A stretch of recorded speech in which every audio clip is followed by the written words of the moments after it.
Teknologi yang ditemukan oleh Crick dan Watson pada tahun 1953 ini merupakan hasil duplikasi proses alamiah yang sudah ada.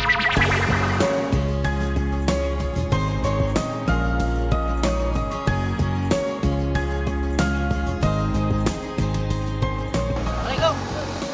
Mbak, saya mau cari buah-buahan ya. Tapi yang kira-kira awet 2 minggu ada nggak? Ada. 3 hari. 3 hari? Iya. Oh, paling awet 3 hari? Iya. Masa kayak jeruk ini bisa nggak? 2 minggu gitu. Nggak bisa.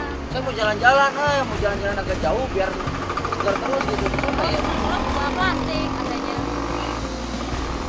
Makan plastik tuh. Tong sampah apa ini? Nggak mintanya 2 minggu. Iya.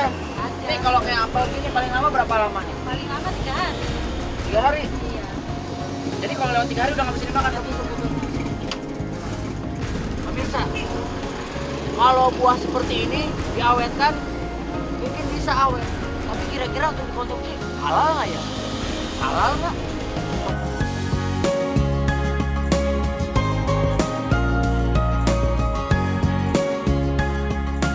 Enak ternyata seperti halal ya?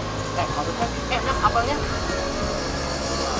Tapi untuk diawetkan, kita lihat aja liputannya seperti apa. Silakan.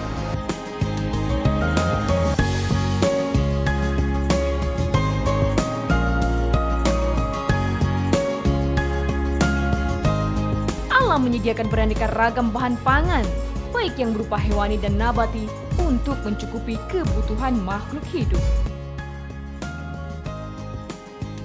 Namun seiring dengan bertambahnya populasi manusia, tak dapat dipungkiri, kebutuhan pangan pun semakin meningkat. Peningkatan ini tak sebatas pada kuantitas saja, yang tak kalah penting, kualitas dari bahan pangan yang disediakan pun juga harus lebih baik. Problematika ini bukannya tak disadari oleh para ahli. Sejak dahulu para ilmuwan melakukan riset, berbagai teknologi diterapkan. Cara yang ditempuhnya pun tak kalah beragam demi tersedianya bahan pangan yang berkualitas. Salah satu cara yang banyak digunakan adalah dengan rekayasa genetika. Rekayasa genetika sebenarnya bukanlah hasil orisinil para ilmuwan. Teknologi yang ditemukan oleh Crick dan Watson pada tahun 1953 ini merupakan hasil duplikasi proses alamiah yang sudah ada. Implementasinya pun dapat diterapkan pada hewan maupun tanaman. Rekayasa genetika itu suatu cara, suatu teknik, jadi suatu metode. Jadi ini hanya metode memasukkan suatu gen yang diperlukan, yang mempunyai sifat bagus dari suatu organisme ke organisme lain. Jadi rekayasa genetika itu adalah pemindahan bahan genetik dari suatu sumber ke sumber lain yang berbeda.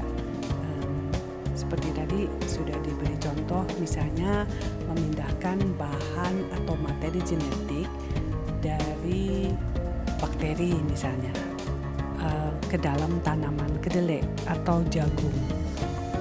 Atau seperti sejarah mula-mulanya yang pernah sukses adalah memindahkan materi genetik dari hewan ke dalam bakteri supaya bakterinya bisa dipakai sebagai pabrik hidup untuk menghasilkan suatu produk yang bermanfaat bagi manusia.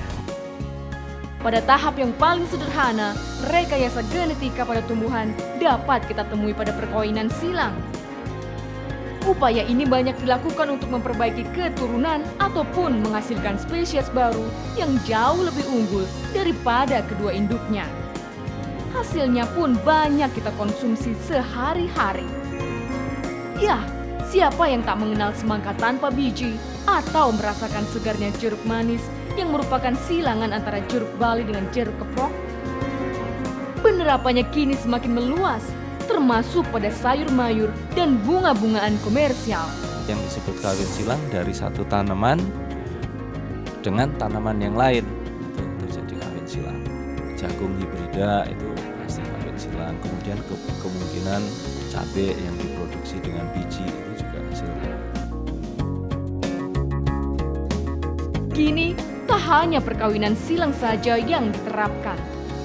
Semakin berkembangnya ilmu pengetahuan dan teknologi, rekayasa genetika pun melintasi batas yang dahulu tak mungkin tertembus. Apa yang ada dalam benak Anda jika membayangkan seorang petani menyilangkan tomat dengan seekor ikan atau menyilangkan seekor ayam dengan ngengat? Anda mungkin tak habis pikir, karena secara alamiah keduanya merupakan dua spesies yang berbeda.